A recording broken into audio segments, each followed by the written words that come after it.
Sidang Majelis Hakim Pengadilan Tinggi DKI Jakarta dalam perkara nomor 55/2023 PT DKI atas nama terdakwa Ricky Rizal Wibowo dinyatakan dibuka dan terbuka untuk umum. Sesuai dengan penetapan majelis, perkara ini bahwa persidangan hari ini adalah membacakan putusan atas nama terdakwa Ricky Rizal Wibowo. Putusan nomor 55/pidana 2023/PT DKI demi keadilan berdasarkan ketuhanan yang Maha Esa.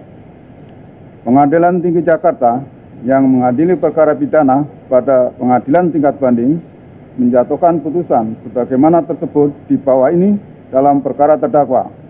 Nama lengkap Ricky Rizal Wibowo, tempat lahir Banyumas, umur tanggal lahir 35 tahun 20 Oktober 1987, jenis kelamin laki-laki, kebangsaan Indonesia, tempat tinggal Jalan Arum Indah, Romawi _3, nomor 7, RT 07, RW 010, Kelurahan Randu Gunting, Kecamatan Tegal Selatan, Kota Tegal, Jawa Tengah. Agama Islam, pekerjaan anggota Polri. Terdakwa Ricky Rizal Wibowo telah ditangkap berdasarkan surat perintah penangkapan sejak tanggal 7 Agustus 2022 sampai dengan 8 Agustus 2022. Terdakwa Ricky Rizal Wibowo ditahan dalam rumah tahan negara sejak tanggal 5 Agustus 2022 sampai dengan tanggal 18 Maret sampai dengan tanggal 16 Mei 2023. Terdakwa Ricky Rizal Wibowo dalam hal ini memberikan kuasa kepada Herman Umar, sarjana hukum dan kawan-kawan pada kantor advokat Herman Umar and Partner beralamat di Gedung Ventura, lantai 4, unit 402, Jalan RA Kartini, nomor 26, TB Simatupang, Kecamatan Cilandak, Kota Jakarta Selatan, daerah khusus Ibu Kota Jakarta 12430, berdasarkan surat kuasa tanggal 5 Februari 2023. Pengadilan tinggi tersebut telah membaca 1. Penetapan Ketua Pengadilan Tinggi Jakarta nomor 55/2023 PT DKI tanggal 7 Maret 2023 tentang penunjukan majelis hakim untuk meriksa dan mengadili perkara tersebut pada tingkat banding. 2. Penunjukan Panitia Pengadilan Tinggi Jakarta nomor 55/2023/PT DKI tanggal 7 Maret 2023 tentang penunjukan panitia pengganti dalam perkara tersebut. 3. Berkas perkara dan surat-surat lain yang berhubungan dengan perkara ini. Menimbang bahwa terdakwa Ricky Rizal Wibowo diajukan ke persidangan oleh penuntut umum dengan tertanggal 5 Oktober 2022 yang pada intinya sebagai berikut.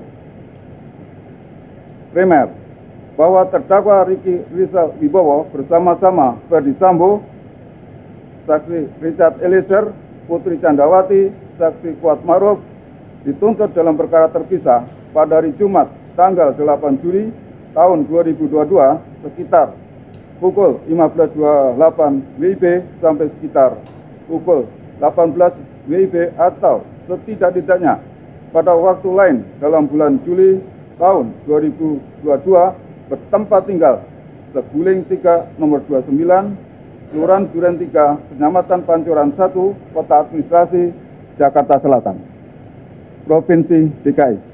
Selanjutnya disebut Rumah Seguling 3 nomor 29 dan Rumah Dinas Komplek Poli Duren 3 nomor 46 RT 05 RW 01 Kelurahan Duren 3 Kecamatan Pancoran 1 Kota Administrasi Jakarta Selatan Provinsi DKI Jakarta. Selanjutnya disebut Rumah Dinas Duren 3 nomor 46. atau setidak-tidaknya pada suatu tempat yang masih termasuk dalam daerah hukum Pengadilan Tinggi Jakarta Selatan yang berwenang mengadili mereka yang melakukan, yang menyuruh lakukan, dan turut serta melakukan perbuatan dengan sengaja dan dengan rencana terlebih dahulu merampasnya orang lain dilakukan dengan cara-cara sebagai berikut.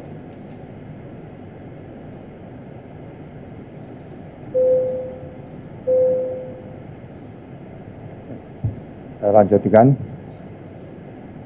Pada awalnya hari Kamis tanggal 7 Juli 2022 sekitar sore hari terjadi suatu peristiwa di rumah saksi Ferdi Sambo yang beralamat di Perum Cempaka Residen Blok C3, Jalan Cempaka, Kelurahan Banyurojo, Kecamatan Metro Yudan, Kabupaten Magelang, selanjutnya disebut sebagai Rumah Magelang. Terjadi keributan antara korban Nofriansyah Yosua Huta Barat dengan saksi Kuat Ma'ruf. Selanjutnya, sekitar pukul 19.30 WIB, saksi Putri Chandrawati menelpon saksi Richard Eliezer yang saat itu sedang berada di Masjid Alun-Alun Kota Magelang agar saksi Richard dan terdakwa Ricky Rizal Wibowo kembali ke rumah Magelang. Sesampainya di rumah, saksi Richard maupun terdakwa Ricky Rizal Wibowo mendengar ada keributan namun tidak mengetahui secara pasti apa yang terjadi di rumah. Lalu saksi Richard dan terdakwa Ricky Rizal Wibowo masuk kamar saksi Putri Chandrawati yang sedang tiduran dengan berselimut di atas kasur. Saat itu terdakwa bertanya, "Ada apa, Bu?" Dan dijawab saksi Putri Chandrawati, "Yosua di mana?" Kemudian saksi Putri Chandrawati meminta kepada terdakwa untuk memanggil korban Nofriansyah Yosua Huta Barat menemui saksi Putri Chandrawati, tetapi terdakwa tidak langsung memanggil korban Nofriansyah Yosua Huta Barat, akan tetapi terdakwa turun ke lantai 1 untuk terlebih dahulu mengambil senjata api HS nomor seri H233001 milik korban Nofriansyah Yosua Huta Barat dan juga mengambil senjata laras panjang jenis Steyr AUK kaliber 223 nomor pabrik 14 USA 247 yang berada di kamar tidur korban Nofriansyah Yosua Huta Barat, lalu mengamankan kedua senjata tersebut ke lantai 2 di kamar Tribrata Putra Sambo, anak dari saksi Ferdi Sambo dengan saksi Putri Chandrawati. Kemudian terdakwa turun lagi ke lantai 1 untuk menghampiri korban Nofriansyah Yosua Huta Barat yang berada di depan rumah, lalu bertanya kepada korban Nofriansyah Huta Barat, "Ada apaan, Yos?" Dan dijawab oleh korban Nofriansyah Yosua Huta Barat, "Nggak tahu, Bang, kenapa Kuat marah sama saya?" Kemudian terdakwa mengajak korban Nofriansyah Yosua Huta Barat masuk tolak oleh korban. Akan tetapi terdakwa berusaha membujuk korban untuk bersedia menemui saksi Putri Chandrawati di dalam kamarnya di lantai 2. Kemudian korban akhirnya bersedia dan menemui saksi Putri Chandrawati dengan posisi duduk di lantai, sementara saksi Putri Chandrawati duduk di atas kasur sambil bersandar. Kemudian terdakwa meninggalkan saksi Putri Chandrawati dan korban berdua berada di dalam kamar pribadi saksi Putri Chandrawati selama sekitar 15 menit lamanya. Setelah itu korban Nofriansyah Yosua Huta Barat keluar dari kamar. Selanjutnya saksi Kuat Ma'ruf mendesak saksi Putri Chandrawati untuk melaporkan kepada saksi Ferdi Sambo SIK MH dengan berkata, "Ibu harus lapor Bapak, biar di rumah ini tidak ada duri dalam rumah tangga Ibu." Meskipun saat itu saksi Kuat Ma'ruf masih belum mengetahui secara pasti kejadian yang sebenarnya. Setelah itu saksi Ferdi Sambo yang sedang berada di Jakarta pada hari Jumat dini hari tanggal 8 Juli 2022 menerima telepon dari saksi Putri Chandrawati yang sedang berada di rumah Magelang sambil menangis berbicara dengan saksi Ferdi Sambo bahwa korban Nofriansyah Yosua Huta Barat selaku ajudan saksi Ferdi Sambo yang telah ditugaskan untuk mengurus segala keperluan saksi Putri Chandrawati telah masuk ke kamar pribadi saksi Putri Chandrawati dan melakukan perbuatan kurang ajar terhadap saksi Putri Chandrawati. Dan mendengar cerita tersebut, saksi Ferdi Sambo menjadi marah kepada korban Nofriansyah Yosua Huta Barat. Namun saksi Putri Chandrawati berinisiatif meminta kepada saksi Ferdi Sambo untuk tidak menghubungi siapa-siapa dengan perkataan, jangan hubungi ajudan, jangan hubungi yang lain, mengingat rumah di Magelang kecil, dan takut ada orang lain yang mendengar cerita tersebut, dan khawatir akan terjadi sesuatu yang tidak diinginkan, mengingat korban Nopriansah Yosua Huta Barat memiliki senjata dan tubuh lebih besar dibanding ajudan yang lain, yang saat itu mendampingi saksi Putri Candrawati di Magelang. Saksi Ferdi Sambo menyetujui permintaan Putri tersebut, dan saksi Putri Candrawati meminta pulang ke Jakarta dan akan menceritakan peristiwa yang dialaminya di Magelang setelah tiba di Jakarta. Bahwa selanjutnya pada hari Jumat tanggal 8 Juli 2022 sekitar pukul 10 WIB, saksi Putri Candrawati dengan tujuan untuk menceritakan peristiwa yang dialaminya kepada saksi Ferdi Sambo, lalu untuk berjaga-jaga dan ikut mendukung pengamanan situasi pada saat itu di Jakarta, mengajak juga saksi Kuat Ma'ruf, merupakan orang kepercayaan Ferdi Sambo, dan saksi Putri Candrawati untuk mengurus keperluan rumah tangga di Magelang, dan terdakwa merupakan ajudan yang ditugaskan untuk menjaga anak saksi Putri Candrawati di Magelang. Berangkat ke Jakarta dengan menggunakan 2 unit mobil, yaitu mobil Lexus LM nomor Pol B1MAH, di mana saksi Putri Candrawati meminta saksi Kuat Ma'ruf untuk mengemudikan mobil tersebut ke Jakarta. Padahal bukan tugas saksi Ma'ruf sebagai supir, sedangkan saksi Richard Elisir Pudiang Lumiu selaku ajudan duduk di sebelah kiri bagian depan. Saksi Putri Candrawati duduk di kursi di tengah bersama saksi Susi. Kemudian mobil Lexus nomor Pol L1973ZX yang dikemudikan oleh terdakwa juga berangkat ke Jakarta bersama dengan korban Nopriansah Yosua Huta Barat yang duduk di sebelah kiri ke pengemudi dengan menggunakan kaos warna putih dan celana jeans warna biru, dan sengaja dipisahkan dari mobil Lexus LM nomor polisi B1MAH yang ditumpangi oleh saksi Putri Candrawati, dan sekaligus untuk memudahkan terdakwa dalam memantau dan mengawasi korban Yosua. Bahwa sebagai upaya pengamanan terhadap senjata api jenis HS nomor seri H2330001 milik korban Yosua Huta Barat, dan senjata api jenis Steyr AUK kaliber 223 nomor pabrik 14 USA 247 yang sebelumnya telah diamankan oleh terdakwa agar tidak dikuasai lagi oleh korban Nopriansah Yosua Huta Barat. Selanjutnya pada saat akan berangkat ke Jakarta, terdakwa kembali mengamankan kedua jenis senjata tersebut, di mana untuk senjata api tersebut disimpan di dashboard mobil Lexus LM nomor polisi B1MH, sedangkan senjata api jenis Steyr oleh terdakwa diserahkan kepada saksi Richard Elisir Pudiang Lumiu untuk diletakkan pada dan disimpan di bagian kaki kursi depan kaki mobil Lexus tersebut. Selanjutnya rombongan dari Magelang tersebut berangkat ke Jakarta, berjalan beriringan dikawal oleh mobil patroli atau patpal lalu lintas Polres Magelang menuju rumah Saguling 3 nomor 29. Dalam perjalanan menuju ke Jakarta, saksi Putri Candrawati berinisiatif untuk tes PCR jika nanti sudah sampai di Jakarta, lalu meminta saksi Richard Elisir Pudiang Lumiu untuk memesan tes PCR. Saat itu, saksi Richard menanyakan kepada saksi Putri terkait lokasi tes PCR.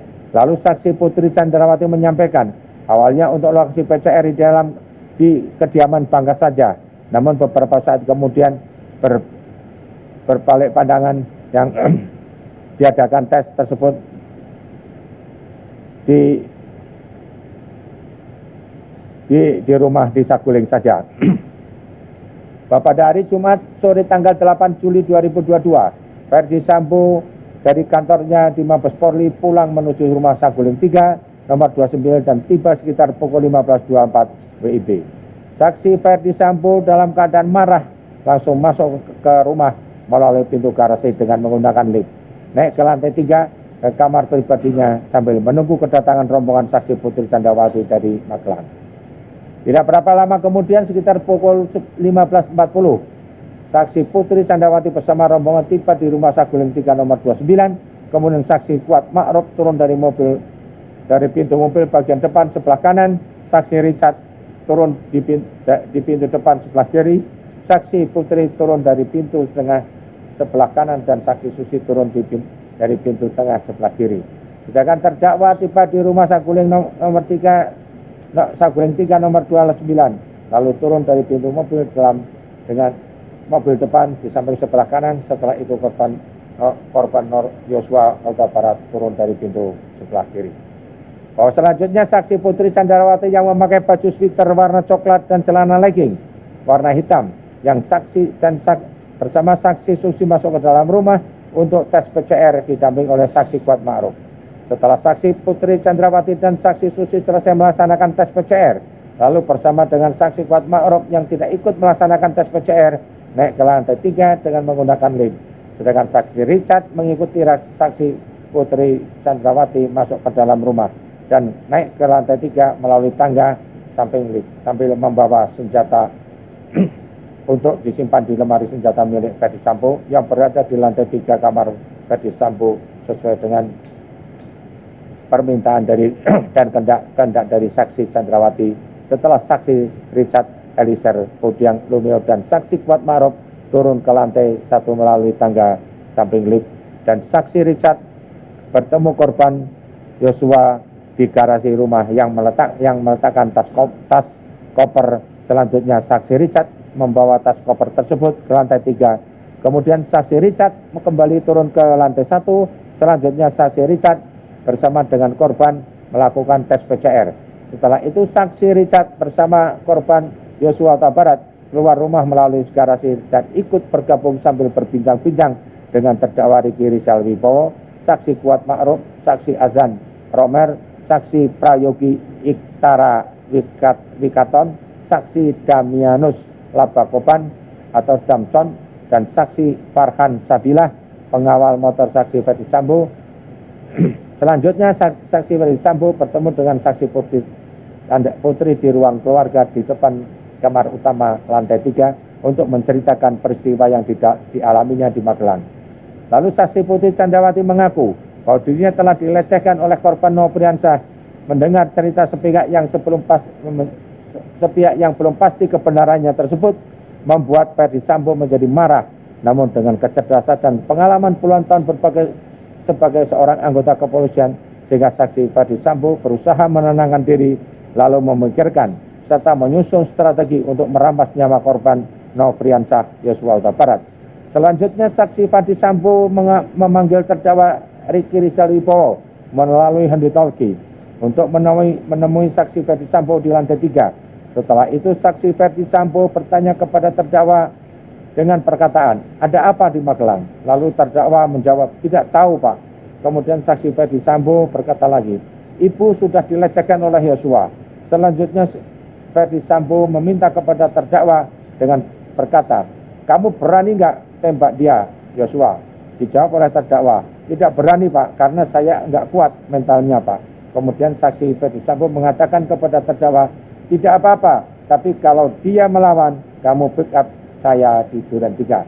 Dan perkataan saksi Ferdi Sambo tersebut tidak dibantah oleh terdakwa sebagaimana jawaban sebelumnya. Selanjutnya, karena tidak ada bantahan dari terdakwa, lalu saksi Ferdi Sambo untuk mendukung rencana yang sudah diinginkan dan dikehendakinya tersebut menyampaikan kepada terdakwa untuk memanggil saksi Richard Eliezer yang sudah mengetahui niat saksi Ferdi Sambo yang ingin merampas nyawa korban Nopriansyah Yosua. Bahwa setelah atas perkataan terdakwa tersebut, saksi Richard Eliezer naik ke lantai 3 dengan menggunakan lift untuk memenuhi saksi Ferdi Sambo yang sedang duduk di sofa panjang ruang keluarga lantai 3. Saksi Richard Budiang Lumiu kemudian duduk sofa tunggal dekat saksi Ferdi Sambo. Selanjutnya saksi Ferdi Sambo menjelaskan kejadian tanggal 7 Juli 2022 di Magelang sebagaimana cerita sepihak dari pihak Putri Candrawati yang belum pasti kebenarannya dengan mengatakan bahwa waktu di Magelang Ibu Candrawati dilecehkan Yosua. Setelah itu saksi Richard Budiang yang menerima penjelasan tersebut merasa tergerak hatinya untuk turut menyatukan kehendak dengan saksi Ferdi Sambo. Di saat yang sama perkataan saksi Ferdi Sambo juga didengar saksi Putri yang langsung keluar dari kamarnya menuju sofa dan duduk di samping saksi Ferdi Sambo, sehingga ikut terlibat dalam pembicaraan antara Ferdi Sambo dan saksi Richard. Selanjutnya, saksi Ferdi Sambo mengutarakan niat jahatnya dengan bertanya kepada saksi Richard, "Berani kamu tembak Yosua?" Atas pertanyaan saksi Ferdi Sambo tersebut, lalu saksi Richard Pudiang Lumiu menyatakan kesediaannya. "Siap, Komandan." Mendengar kesediaan dan kesiapan saksi Richard untuk menembak korban Yosua Huta Barat, lalu saksi Ferdi Sambo langsung menyerahkan satu kotak peluru 9 mm kepada saksi Richard, disaksikan oleh saksi Chandra Putri, di mana disaksikan oleh saksi Putri Chandrawati, di mana satu kotak peluru 9 mm tersebut telah dipersiapkan oleh Ferdi Sambo pada saat terdakwa turun ke lantai 1 untuk memanggil saksi Richard Eliezer. Dengan waktu saksi Richard Eliezer Pudiang Lumiu naik menemui saksi Ferdi Sambo menggunakan lift ke lantai 3.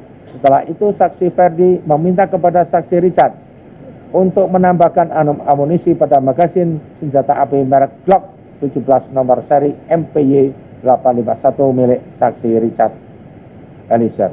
Saat itu amunisi dalam magasin saksi Richard Eliezer yang semula berisi 7 butir peluru 9 mm ditambah 8 butir peluru 9 mm. Selanjutnya saksi Richard memasukkan peluru satu persatu ke dalam magasin pada senjata api tersebut miliknya untuk mengikuti permintaan saksi Ferdi Sambo tersebut. Pada saat saksi Richard Eliezer mengisi 8 butir peluru 9 mm ke dalam magasin senjata tersebut yang diberikan oleh saksi Ferdi Sambo, saksi Richard Eliezer telah mengetahui tujuan pengisian peluru 9 mm digunakan untuk menembak korban Nofriansah Yosua.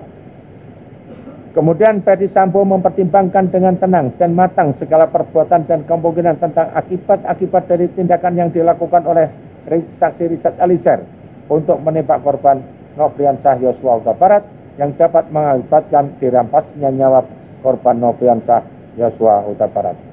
Lalu saksi Ferdi Sambo berkata kepada saksi Richard Eliezer dengan menyatakan peran Richard Eliezer adalah menembak korban Nofriansah Yosua Huta Barat, sementara saksi Ferdi Sambo akan berperan untuk menjaga saksi Eliezer, karena kalau saksi Ferdi Sambo yang menembak, dikhawatirkan tidak ada yang bisa menjaga semuanya.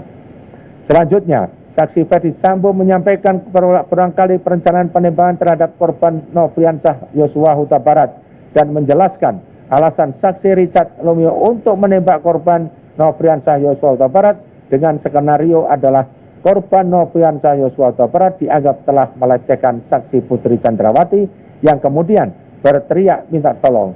Lalu saksi Richard Eliezer Pudiang Lumiu datang. Selanjutnya korban Nofriansah Yosua Huta Barat menembak saksi Richard Eliezer dan dibalas tembak lagi oleh saksi Richard Eliezer. Pada saat saksi Ferdi Sambo menjelaskan tentang skenario tersebut, saksi Putri Chandrawati masih ikut mendengarkan pembicaraan antara saksi Ferdi Sambo dengan saksi Richard Eliezer perihal pelaksanaan perampasan nyawa korban Nofriansah Yosua Huta Barat akan dilaksanakan di rumah dinas Duren 3 nomor 46. Dan tidak hanya itu saja, saksi Putri Chandrawati juga mendengar saksi Ferdi Sambo mengatakan kepada Richard Eliezer, jika ada orang yang bertanya, dijawab dengan alasan akan melakukan isolasi mandiri atau isoman.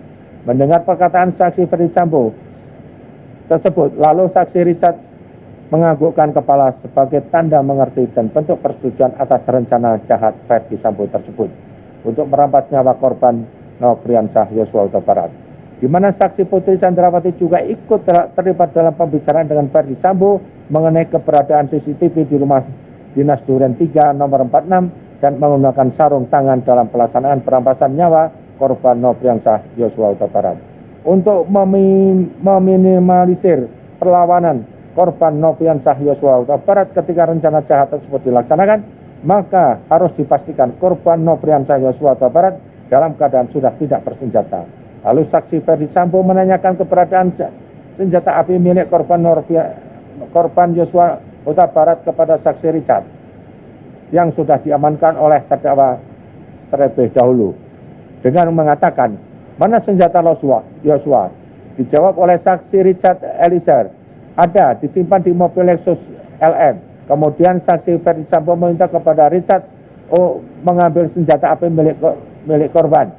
Lalu saksi Richard Eliezer turun ke lantai 1 dengan menggunakan lift menuju mobil Lexus LM nomor polisi B1MAH untuk mengambil senjata api HS nomor seri H233001 yang sudah sengaja diamankan oleh terdakwa di dalam dashboard mobil Lexus tersebut. Dan kemudian saksi Eliezer memasukkan senjata api tersebut ke dalam tas merek Tommy milik saksi Richard dan membawanya menuju lantai 3 melewati tangga dapur untuk kemudian menyerahkan senjata api tersebut kepada saksi Ferdi Sambo. Pada saat saksi Richard menyerahkan senjata api tersebut, korban Nopriansah Yosua Huta Barat kepada saksi Ferdi Sambo, saksi Richard Lume melihat saksi Ferdi Sambo sudah menggunakan sarung tangan warna hitam sebagai bagian dari persiapan pelaksanaan perampasan nyawa korban Nopriansah Yosua Huta Barat tersebut. Bahwa rencana jahat saksi Sambo untuk merampas nyawa korban Yosua Huta Barat yang akan dilaksanakan di rumah dinas Duren 3 nomor 46 juga diketahui oleh saksi Putri Chandrawati. Namun bukannya membuat saksi Ferdi Sambo dan saksi Putri Chandrawati yang merupakan suami istri tersebut saling mengingatkan untuk mengurangkan terlaksananya niat jahat. Akan tetapi keduanya justru saling bekerja sama untuk mengikuti dan mendukung kehendak saksi Ferdi Sambo dengan mengajak terdakwa, saksi Richard, saksi Kuat, dan korban Yosua dengan alasan untuk melakukan isolasi mandiri di rumah dinas Duren 3 nomor 46. Begitupun juga terdakwa, saksi Richard, dan saksi Kuat Ma'ruf. Tidak satupun dari ketiganya yang berupaya mencegah rencana jahat saksi Ferdi Sambo dan justru mengikuti skenario melakukan isolasi mandiri, padahal terhadap terdakwa dan saksi Kuat Ma'ruf jelas tidak melakukan tes PCR karena akan kembali ke Magelang, akan tetapi turut mendukung kehendak bersama saksi Ferdi Sambo untuk merampas nyawa korban Yosua Huta Barat. Bahwa sesampainya di rumah dinas Duren 3 nomor 64 sekitar pukul 17.07 WIB, korban Nopriansah Yosua Huta Barat terlebih dahulu turun dari mobil dan langsung membuka pagar rumah. Setelah itu saksi Putri Chandrawati turun dari mobil diikuti oleh saksi Kuat Ma'ruf masuk ke dalam rumah melewati garasi menuju pintu dapur yang sebelumnya sudah dibuka oleh saksi Kuat Ma'ruf, langsung menuju kamar utama di lantai 1 diantar oleh saksi Kuat Ma'ruf. Setelah itu saksi Kuat Ma'ruf langsung menutup pintu rumah depan bagian depan dan naik ke lantai 2 tanpa disuruh, langsung menutup pintu balkon, padahal saat itu kondisi matahari masih dalam keadaan terang benderang. Apalagi tugas untuk menutup pintu tersebut bukan merupakan tugas keseharian dari saksi Kuat Ma'ruf, melainkan tugas tersebut merupakan pekerjaan dari saksi Dianto. Setelah mendengar bahwa sekitar pukul 17.08 saksi Ferdi Sambo yang akan merampas nyawa korban Yosua Huta Barat berangkat dengan saksi Hatsar Romer selaku ajudan dan saksi Prayogi Ihtara Wikaton selaku sopir menuju rumah dinas Duren 3 nomor 46 dengan mengendarai mobil dinas Lexus LX 570 warna hitam dengan dikawal oleh saksi Damianus Laba Koban alias Jamson dan saksi Farhan Sabilah. Bahwa sesampainya di rumah Duren 3 nomor 46 sekitar pukul 17.10 WIB, kemudian saksi Azhar Romer turun lebih dulu dan mobil tetap berjalan menuju melewati pintu pagar sampai rumah dinas Duren 3 tersebut dan menyuruh sopir saksi Prayogi Ikarman untuk menghentikan mobil di depan rumah dinas Duren 3 nomor 46 dan saat itu saksi Ferdi Sambo langsung bergegas turun dari mobil. Saat saksi Ferdi Sambo turun dari mobil, senjata api yang dibawanya terjatuh di dekat saksi Ferdi Sambo. Melihat kejadian itu, saksi Azhar Romer yang berada di samping saksi Ferdi Sambo hendak memungut senjata api tersebut. Akan tetapi dicegah dan oleh saksi Ferdi Sambo dengan mengatakan, biar saya saja yang mengambil. Lalu senjata api tersebut diambil oleh saksi Ferdi Sambo. Yang saat itu saksi Azhar Romer melihat saksi Ferdi Sambo sudah menggunakan sarung tangan hitam dan senjata api tersebut dimasukkan dalam kantong celana sebelah kanan saksi Ferdi Sambo. Selanjutnya sekitar pukul 17.11 WIB saksi Ferdi Sambo berjalan kaki masuk ke dalam rumah dinas melalui pintu garasi dan bertugas menjaga di rumah dinas Duren 346 saat yang bersama terdakwa mengetahui kedatangan saksi Ferdi Sambo yang hendak merampas nyawa dengan cara menembak korban, akan tetapi terdakwa tetap tidak memberitahu korban Nofriansyah Yosua Huta Barat. Namun terdakwa justru turut serta mendukung kehendak jahat tersebut dengan tetap mengawasi keberadaan korban Nofriansyah tersebut. Selanjutnya, saksi Ferdi Sambo bertemu saksi Kuat Ma'ruf di lantai 1. Saat itu saksi Kuat Ma'ruf melihat saksi Ferdi Sambo dalam keadaan raut muka marah dan emosi, lalu dengan nada tinggi Ferdi Sambo mengatakan, "Kuat, mana Ricky dan Yosua? Panggil."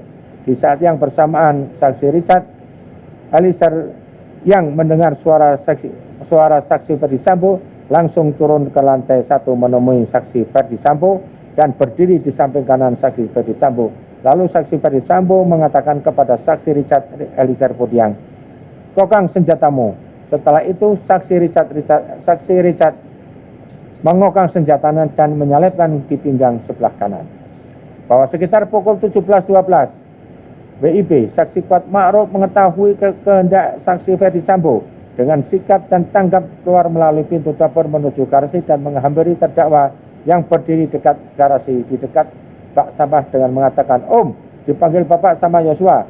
Mendengar perkataan tersebut, terdakwa menghampiri korban yang sedang berada di halaman samping rumah dan memberitahu kepada korban Nofriansyah bahwa dirinya dipanggil oleh saksi Ferdi Sambo.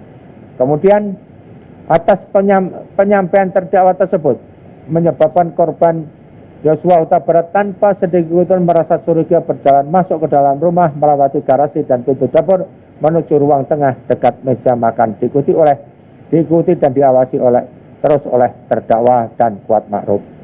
Saksi Kuat Ma'ruf setelah memanggil terdakwa dan korban Yosua Huta Barat tetap ikut masuk ke dalam rumah mengawal korban Nofriansyah sampai ke hadapan saksi Ferdi Sambo dan saksi Richard. Saat itu saksi Kuat masih membawa pisau di dalam tas selempangnya untuk berjaga-jaga apabila terjadi perlawanan dan dari korban Yosua Huta Barat tersebut. Sesampainya di ruang tengah dekat meja makan, saksi Ferdi Sambo bertemu dan berhadapan dengan korban Yosua Huta Barat. Pada saat itu saksi Ferdi Sambo langsung memegang leher bagian belakang korban Yosua Huta Barat, lalu mendorong korban Yosua Huta Barat ke depan sehingga posisi korban Yosua Huta Barat tepat berada di depan tangga dengan posisi berhadapan dengan saksi Ferdi Sambo dan saksi Richard Eliezer yang berada di samping kanan saksi Ferdi Sambo, sedangkan posisi saksi Kuat Ma'ruf berada di belakang saksi Ferdi Sambo dan terdakwa dalam posisi bersiaga untuk melakukan pengamanan bila korban Yosua Huta Barat melakukan perlawanan berada di belakang saksi Richard Eliezer tersebut. Sedangkan saksi Putri Chandrawati berada di dalam kamar utama dengan jarak kurang lebih 3 meter dari posisi korban Nofriansyah korban Nofriansyah Yosua Huta Barat berdiri. Kemudian saksi Ferdi Sambo langsung mengatakan kepada korban Yosua Huta Barat dengan perkataan, "Jongkok kamu."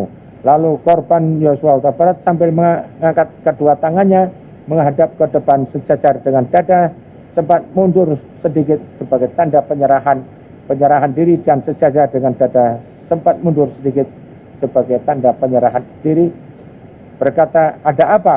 Selanjutnya saksi Ferdi Sambo yang sudah mengetahui jika menembak dapat merampas nyawa berteriak dengan suara keras kepada saksi Richard dengan mengatakan, "Woi, kau tembak, cepat, woi, kau tembak." Seharusnya saksi Ferdi Sambo sebagai orang perwira tinggi Kepolisian Negara Republik Indonesia berpangkat Inspektur Jenderal yang sudah lama berkecimpung dalam dunia hukum sepatutnya bertanya dan memberi kesempatan kepada korban untuk menjelaskan tentang hal yang terjadi sebagaimana yang diceritakan saksi Putri Chandrawati tentang pelecehan seksual tersebut.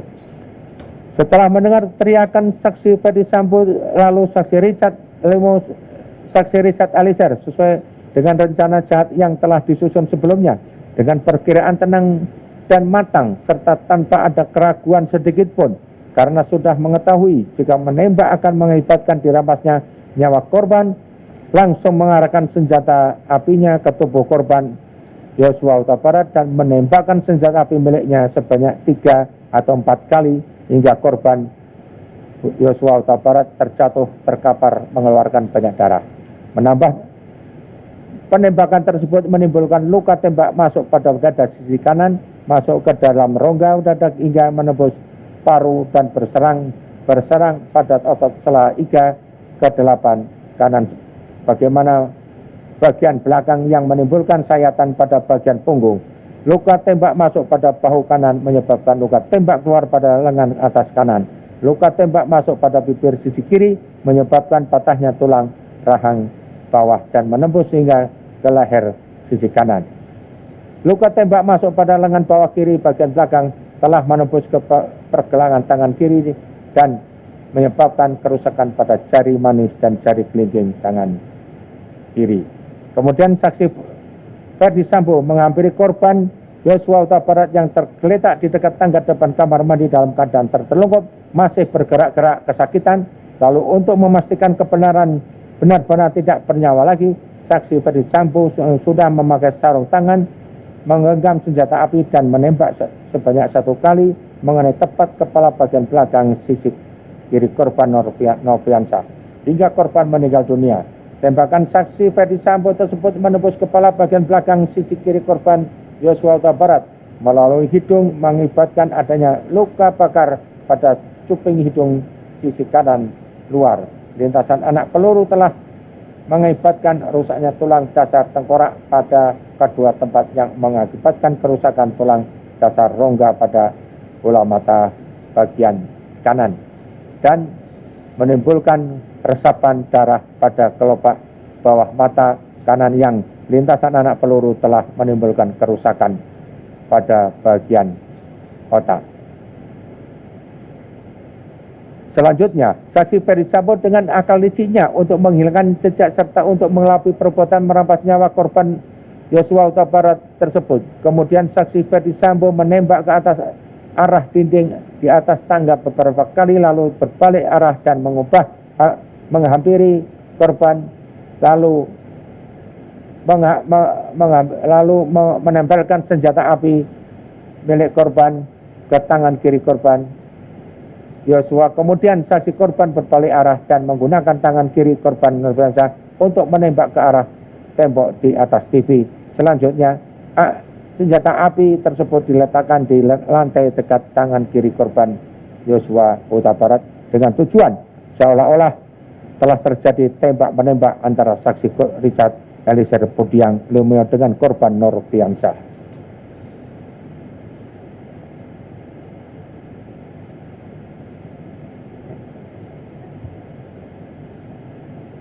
Setelah nyawa korban Nofriansah Huta Barat berhasil dirampas sehingga korban meninggal dunia sekitar pukul 17, BIP saksi Ferdi Sambo keluar rumah melalui pintu dapur menuju garasi, dan saat itu saksi Ferdi Sambo bertemu dengan Azan Romor yang berlari ke dalam rumah sambil memegang senjata api karena terkejut mendengar tembakan.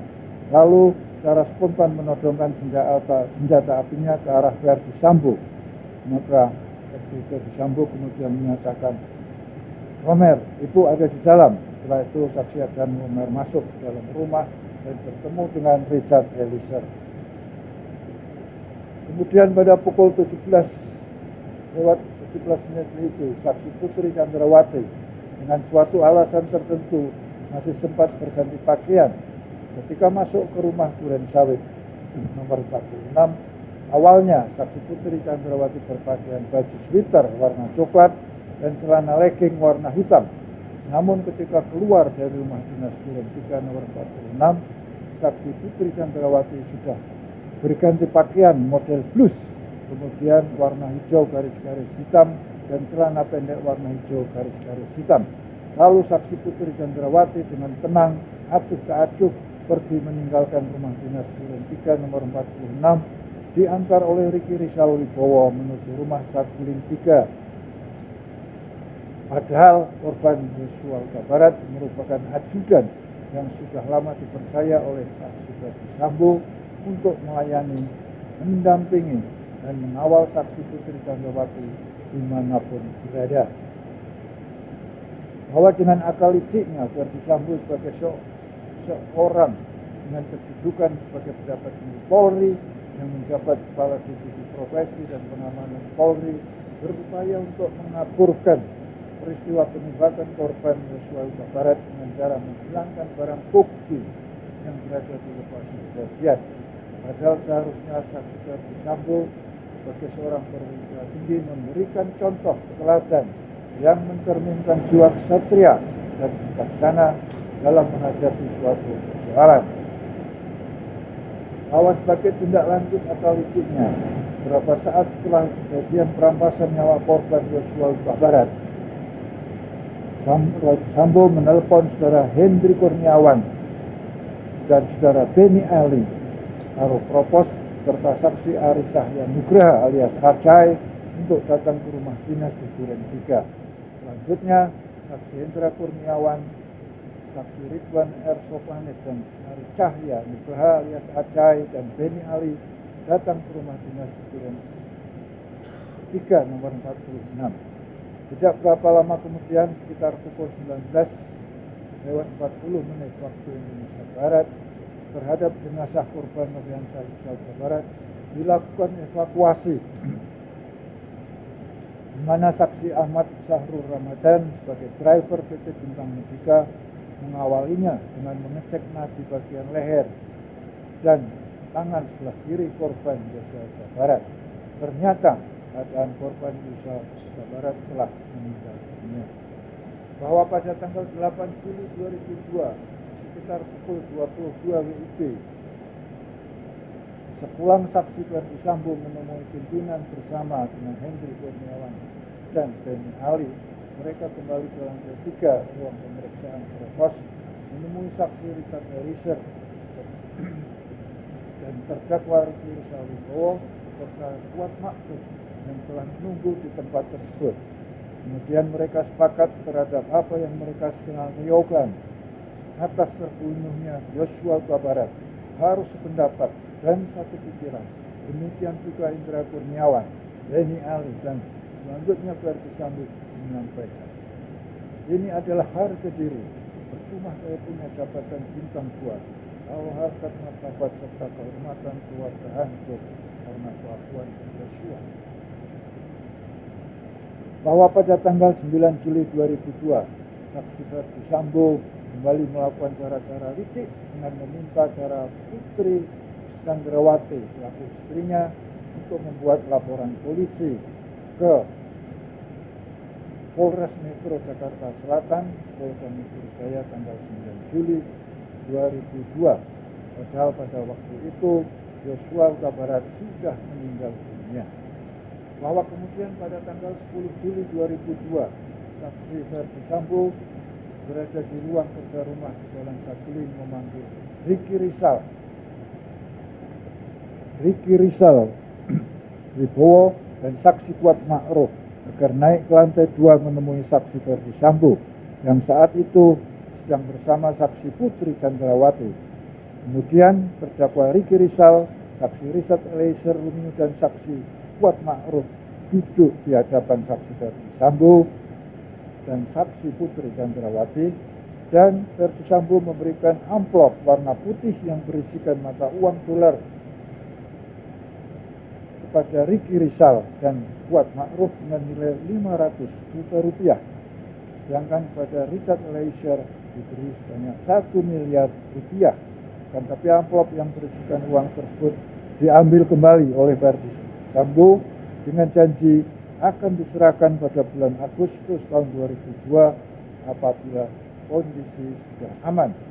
Dan selanjutnya sebagai gantinya, Ferdi Sambo memberikan handphone merek iPhone 13 Pro Max sebagai ganti handphone lama yang sudah rusak dan untuk menghilangkan jejak. Terdakwa Ricky Rizal Wibowo, saksi Richard Eliezer dan Kuat Makruf menyadari sepenuhnya dan tidak sedikit pun menolak pemberian handphone merek iPhone 13 Pro Max dan uang yang dijanjikan oleh saksi Ferdi Sambo bersama-sama dengan Putri Candrawati tersebut, yang merupakan tanda terima kasih kepada terdakwa Riki Rizal Wibowo, saksi Richard Eliezer serta Kuat Ma'ruf atas pekerjaan mereka merampas nyawa korban Yosua Huta Barat. Bahwa akibat perbuatan terdakwa Riki Rizal bersama-sama saksi Ferdi Sambo, saksi Putri Candrawati, saksi Richard Eliezer, dan saksi Kuat Ma'ruf mengakibatkan korban Yosua Huta Barat mengalami kematian sebagaimana visum et repertum tanggal 14 Juli 2002 yang dibuat dan ditandatangani oleh Dr. Farah Karau dan Dr. Asri.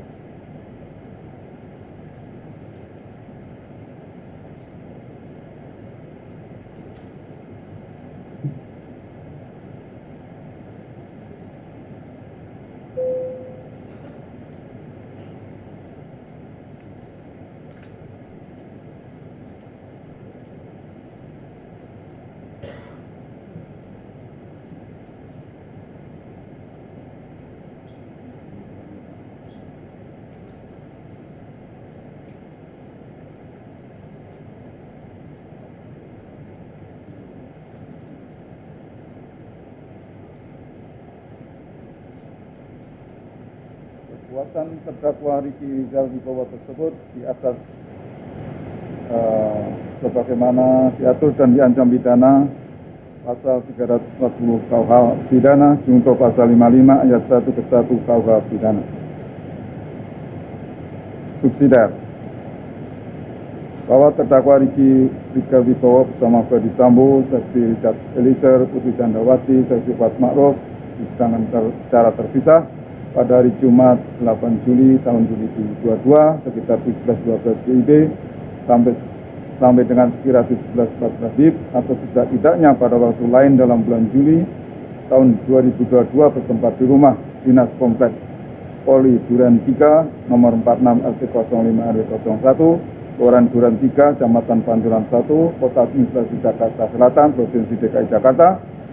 Selanjutnya disebut rumah dinas Duren 3 nomor 46 atau tidak-tidaknya dalam satu tempat yang masih termasuk dalam hukum pengadilan Jakarta Selatan yang mengadili, yang memeriksa melakukan, menyuruh melakukan, dan turut serta melakukan perbuatan dengan sengaja merampas nyawa orang lain dilakukan dengan cara-cara sebagaimana yang telah dibacakan di dalam dakwaan primer. Perbuatan terdakwa Riki Rizal Wibowo tersebut di atas melanggar pasal sebagaimana diatur dalam pasal 338 KUH pidana junto pasal 55 ayat 1 ke 1 KUH pidana. Menimbang bahwa atas dakwaan tersebut penasihat hukum terdakwa Riki Rizal Wibowo mengajukan keberatan dan selanjutnya setelah mendengar pendapat penuntut umum, Majelis Hakim tingkat pertama telah menjatuhkan putusan selah nomor 799/PIT/B/2022 PN JKT tanggal 26 Oktober 2022 yang amalnya sebagai berikut. 1. Menolak eksepsi atau keberatan tim penasihat hukum terdakwa Riki Rizal Wibowo. 2. Menetapkan pemeriksaan perkara nomor 799 PIT/tahun 2022 PN Jakarta Selatan atas nama terdakwa Riki Rizal Wibowo dilanjutkan. 3. Menangguhkan biaya perkara sampai putusan akhir. Menimbang bahwa penuntut umum dengan surat tuntutannya tanggal 16 Januari 2023 pada intinya telah menuntut agar Majelis Hakim Pengadilan Negeri Jakarta Selatan yang meriksa dan mengadili perkara terdakwa Riki Rizal Wibowo memutuskan. 1. Menyatakan terdakwa Riki Rizal Wibowo terbukti bersalah melakukan tindak pidana turut serta melakukan pembunuhan yang direncanakan terlebih dahulu sebagaimana diatur dan diancam pidana dalam dakwaan primer pasal 340 junto pasal 55 ayat 1 ke 1 KUHP. 2. Menjatuhkan pidana terhadap terdakwa Riki Rizal Wibowo dengan pidana penjara selama 8 tahun dikurangi selama terdakwa menjalani tahanan sementara dengan perintah terdakwa tetap ditahan. Menyatakan barang bukti dalam perkara ini masih diperlukan untuk perkara lain. Menetapkan supaya terdakwa dibebani biaya perkara sebesar Rp5.000. Menimbang bahwa atas pembelaan terdakwa Ricky Rizal Wibowo atau penasihat hukumnya pada intinya sebagai berikut. 1. Bahwa terdakwa Ricky Rizal Wibowo tidak terbukti secara sah dan meyakinkan melakukan perbuatan sebagaimana dalam dakwaan primer pasal 340 KUHP jungto pasal 551 ke 1 KUHP maupun dakwaan subsidiar pasal 338 KUHP jungto pasal 55 ayat 1 ke 1 KUHP. 2. Membebaskan terdakwa Ricky Rizal Wibowo dari segala dakwaan atau setidak-tidaknya membebaskan terdakwa dari tuntutan hukuman. 3. Melepaskan terdakwa Ricky Rizal Wibowo dari segala dakwaan atau setidak-tidaknya melepaskan terdakwa dari tuntutan hukuman. 4. Memulihkan hak terdakwa Ricky Rizal Wibowo dalam kemampuan, kedudukan, martabat, harkat, serta martabatnya. 5. Memerintahkan terdakwa Ricky Rizal Wibowo dikeluarkan dari tahanan. 6. Membebankan biaya perkara aku kepada negara. Menimbang Pengadilan Negeri Jakarta Selatan telah menjatuhkan putusan pada tanggal 14 Februari 2023 yang amarnya sebagai berikut. 1. Menyatakan terdakwa atas nama terdakwa Ricky Rizal Wibowo telah terbukti secara sah dan meyakinkan bersalah melakukan tindak pidana turut serta melakukan pembunuhan berencana. 2. Menjatuhkan pidana terhadap terdakwa Ricky Rizal Wibowo dengan pidana penjara selama 13 tahun. 3. Menyatakan pidana tersebut akan dikurangi dengan lamanya terdakwa dalam tahanan. 4. Memerintahkan terdakwa tetap dalam tahanan. Menetapkan barang bukti dalam perkara ini diperlukan dalam perkara lain. 6. Membebani terdakwa biaya perkara sebesar Rp5.000. Menimbang bahwa berdasarkan akta permintaan banding nomor 15 akta PIT 2023 PN Jakarta Selatan tanggal 16 Februari 2023 yang ditandatangani oleh Panitia Pengadilan Negeri Jakarta Selatan menerangkan bahwa terdakwa Ricky Rizal Wibowo pada tanggal 16 Februari 2023 telah menyatakan permintaan banding terhadap putusan Pengadilan Negeri Selatan nomor 799 PIT B 2022 PN JKT tanggal 14 Februari 2023 dan permintaan banding tersebut telah diberitahukan kepada penuntut umum pada tanggal 17 Februari 2023. Menimbang bahwa berdasarkan akta permintaan banding nomor 15 akta PIT 2023 PN Jakarta Selatan tanggal 17 Februari 2023 yang ditandatangani oleh Panitia Pengadilan Negeri Jakarta Selatan menerangkan bahwa penuntut umum pada tanggal 17 Februari 2023 juga telah menyatakan permintaan banding terhadap putusan Pengadilan Negeri Jakarta Selatan nomor 799 B 2022 PN Jakarta Selatan tanggal 14 Februari 2023 dan permintaan banding tersebut telah diberitakan kepada terdakwa Ricky Rizal Wibowo pada tanggal 20 Februari tahun 2023. Menimbang bahwa penuntut umum telah menyerahkan memori banding tanggal 27 Februari 2023 yang diterima di Kepaniteraan Pengadilan Negeri Jakarta Selatan tanggal 28 Februari 2023 dan memori banding tersebut telah diberitakan dan diserahkan kepada terdakwa Ricky Rizal Wibowo tanggal 1 Maret 2023. Menimbang bahwa terdakwa Ricky Rizal Wibowo juga telah menyerahkan memori banding tanggal 12 Maret 2023 yang diterima di Kepaniteraan Pengadilan Negeri Jakarta Selatan tanggal 13 Maret 2023 dan memori banding tersebut telah diberitakan dan diserahkan kepada penuntut umum pada tanggal 14 Maret 2023. Menimbang bahwa terhadap memori banding penuntut umum, terdakwa Ricky Rizal Wibowo telah menyerahkan kontra memori banding tanggal 12 Maret 2023 yang diterima di Kepaniteraan Pengadilan Negeri Jakarta Selatan tanggal 13 Maret 2023 dan kontra memori banding tersebut telah diberitahukan dan diserahkan kepada penuntut umum pada tanggal 14 Maret 2023. Menimbang bahwa terhadap memori banding terdakwa Ricky Rizal Wibowo, penuntut umum juga telah menyerahkan kontra memori banding tanggal 31 Maret 2023 yang diterima di Kepaniteraan Pengadilan Negeri Jakarta Selatan tanggal 31 Maret 2023 dan kontra memori banding tersebut telah diberitakan dan diserahkan kepada terdakwa Ricky Rizal Wibowo pada tanggal 13 April 2023. Menimbang bahwa tanggal 22 Februari 2023 kepada terdakwa Ricky Rizal Wibowo dan penuntut umum telah diberikan kesempatan untuk mempelajari berkas perkara di Kepaniteraan Pengadilan Negeri Jakarta Selatan sebelum berkas perkara dikirim ke Pengadilan Tinggi Jakarta masing-masing dalam tenggang waktu 7 hari kerja terhitung sejak tanggal 22 Februari 2023 sampai dengan tanggal 28 Februari 2023. Menimbang atas putusan Pengadilan Negeri Jakarta Selatan nomor 799 pidana B Pit B garis miring 2022 PN Jakarta Selatan diucapkan dalam sidang yang terbuka untuk umum pada tanggal 14 Februari 2023 dengan dihadiri penuntut umum dan terdakwa Ricky Rizal Wibowo serta penasihat hukumnya.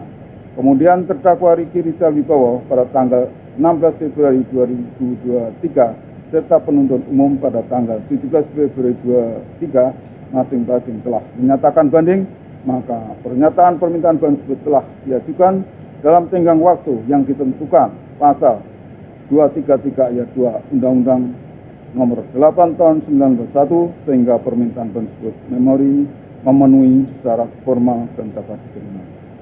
Bahwa terdakwa Ricky Rizal Wibowo sebagaimana dalam memori bandingnya menyatakan keberatan terhadap putusan Majelis Hakim tingkat pertama pada intinya dapat disimpulkan sebagai berikut. 1. Majelis Hakim tingkat pertama dalam memeriksa perkara ini dalam mempertimbangkan putusannya menyimpulkan fakta yang tidak sesuai dengan alat-alat bukti yang dihadirkan dalam persidangan. Bahkan mengesampingkan keterangan saksi ahli yang dihadirkan penuntut umum sendiri. 2. Majelis Hakim tingkat pertama tidak mempertimbangkan keterangan ahli yang diajukan terdakwa Ricky Rizal Wibowo dan menggunakan keterangan-keterangan saksi adecat atau memberatkan yang sebenarnya tidak bersesuaian antara satu dengan yang lain. 3. Majelis Hakim tingkat pertama keliru ketika memperbolehkan penuntut umum membacakan berita acara pemeriksaan saksi Sartini, Ojia, Sugeng Putut Wicaksono, dan Novianto Rifai di persidangan karena keterangan saksi sebagai alat bukti adalah keterangan saksi di persidangan. 4. Majelis Hakim tingkat pertama bersifat diskriminatif dengan mengesampingkan bukti-bukti yang menguntungkan terdakwa Ricky Rizal Wibowo, bahkan tidak mempertimbangkan sama sekali bukti-bukti relevan yang menguntungkan terdakwa Ricky Rizal Wibowo. 5. Salah satu majelis hakim tingkat pertama yang memutus perkara ini, yaitu Morgan Simanjuntak, adalah satu marga dengan ibu kandung korban, yaitu Yosua Huta Barat, yakni Hosti Simanjuntak, sehingga berpotensi menjadi tidak adil dan tidak objektif dalam menilai dan mempertimbangkan faktor-faktor di persidangan. 6. Terdakwa Ricky Rizal Wibowo menolak dengan menyatakan tidak ada skenario apapun yang diketahuinya sebagaimana yang direncanakan saksi Ferdisambo, saksi Putri Candrawati maupun saksi lainnya, juga tidak mengetahui sebelumnya jika akan terjadi penembakan di rumah Duren 3, termasuk kedatangan saksi Ferdisambo ke rumah Duren 3, sebab saksi Ferdisambo akan berangkat untuk bermain tenis di Depok. 7. Terdakwa Ricky Rizal Wibowo menolak pertimbangan majelis hakim tingkat pertama pada bagian yang meringankan yang disebutkan di persidangan hanya mempertimbangkan terdakwa Ricky Rizal Wibowo masih mempunyai tanggungan keluarga, namun tidak mempertimbangkan terdakwa Ricky Rizal Wibowo sudah menolak melakukan tindak pidana menembak, membackup, dan mengamankan pada saat saksi Ferdisambo mengatakannya di saat di lantai 3 rumah sebulan, bahwa menimbang penuntut umum sebagaimana dalam memori bandingnya mengungkapkan hal-hal yang pada intinya sebagai berikut. Bahwa pada dasarnya penuntut umum sepakat dengan majelis hakim tingkat pertama dalam membuktikan pidana dan pidana yang telah dijatuhkan kepada terdakwa Rizky Rizal Wibowo yang secara keseluruhan menyatakan terdakwa terbukti secara sah dan meyakinkan bersalah melakukan perbuatan berserta dengan sengaja dan dengan rencana terlebih dahulu merampas nyawa orang lain sebagaimana diatur pasal 340 KUHP jungto pasal 55 ayat 1 ke 1 KUHP sebagaimana dalam dakwaan primer.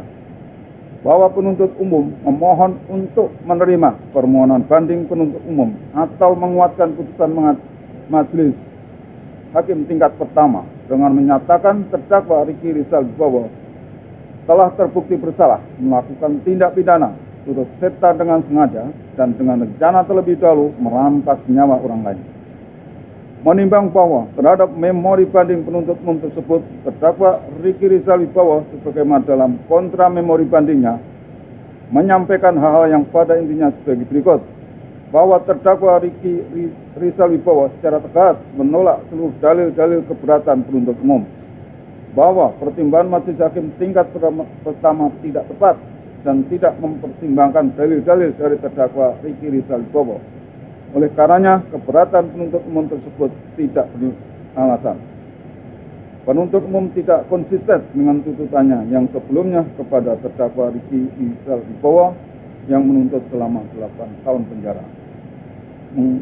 Menimbang bahwa terhadap memori banding terdakwa Rizky Rizal Wibowo, penuntut umum sebagaimana dalam kontra memorinya menyampaikan hal yang intinya sebagai berikut. Bahwa penuntut umum membantah semua keberatan terdakwa Rizky Rizal Wibowo yang diuraikan dalam memori bandingnya karena tidak berdasarkan dan tidak berdasarkan hukum. Penuntut umum memohon kepada majelis hakim tingkat banding untuk menolak permintaan banding terdakwa Rizky Rizal Wibowo serta menguatkan putusan majelis hakim tingkat pertama. Untuk menimbang bahwa untuk mempersingkat uraian putusan dalam perkara ini, seluruh isi memori banding terdakwa Rizky Rizal Wibowo, memori banding penuntut umum, kontra memori banding terdakwa Rizky Rizal Wibowo, serta kontra memori banding penuntut umum dianggap telah termaktub dan merupakan bagian yang tak terpisahkan dalam putusan ini. Menimbang bahwa terhadap keberatan terdakwa Rizky Rizal Wibowo sebagaimana dalam memori bandingnya tersebut, majelis hakim tingkat banding mempertimbangkan sebagai berikut.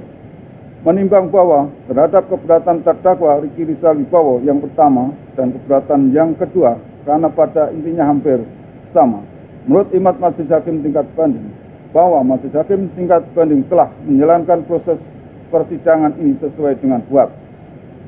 Juga telah diterapkan keseimbangan dalam memberikan hak sama kepada penuntut umum maupun terdakwa. Demikian juga majelis hakim tingkat pertama telah mempertimbangkan fakta-fakta yang terungkap dalam persidangan yang diperoleh dengan alat-alat bukti sesuai dengan pasal 183 KUHP. Telah memeriksa 52 saksi di persidangan. 4 orang saksi keterangannya dibacakan di persidangan, 12 saksi ahli yang diajukan penuntut umum, dan 2 saksi ahli yang meringankan yang diajukan oleh terdakwa Rizky Rizal Wibowo, termasuk bukti-bukti rekaman CCTV, bukti-bukti balistik, dan reka ulang kejadian di tempat terjadinya perkara. Majelis hakim tingkat pertama mempunyai kewenangan keyakinan untuk menilai saksi-saksi dan keterangan ahli yang memberatkan dan keterangan ahli yang meringankan terdakwa dalam menyimpulkan fakta-fakta hukum yang diperoleh di persidangan tersebut yang dapat meyakinkan majelis hakim tingkat pertama untuk memutus perkara ini, sehingga majelis hakim tingkat banding berpendapat bahwa keberatan dari terdakwa Rizky Rizal Wibowo patut ditolak. Menimbang bahwa terhadap terdakwa Rizky Rizal Wibowo yang ketiga yang menyatakan majelis hakim tingkat pertama keliru karena memperbolehkan penuntut umum membacakan BAP saksi. Saat ini saksi Rojiah, saksi Sugeng Putut Wicaksono, dan saksi Novianto Rifai di persidangan. Pendapat ini kurang tepat karena sesuai dalam berita acara pemeriksaan di kepolisian, keterangan para saksi yang dibacakan di persidangan tersebut ada alasan-alasan yang sah yang tidak bisa hadir di persidangan, sehingga pembacaan saksi-saksi persidangan tersebut adalah beralasan hukum.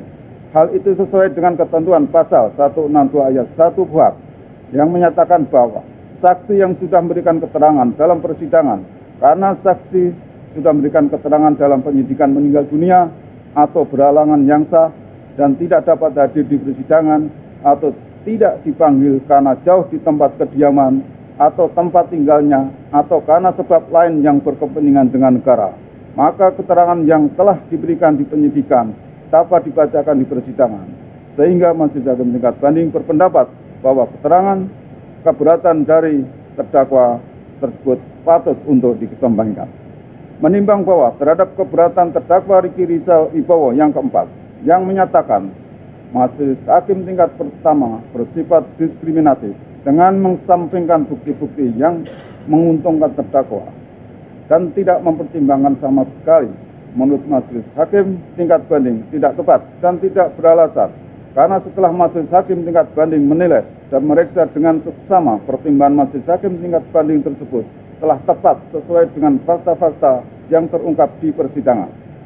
Karena dalam pemeriksaan perkara pidana dan mempertimbangkan putusannya yang dicari adalah kebenaran material, sehingga Majelis Hakim dalam memeriksa saksi-saksi dan bukti-bukti itu bersifat aktif dan diberikan kebebasan dalam mengambil kesimpulan atas keterangan para saksi dan bukti-bukti dan segala sesuatunya yang terkait dalam mempertimbangkan dan menyimpulkan fakta-fakta hukum untuk memutuskan perkara ini sesuai dengan keadilan.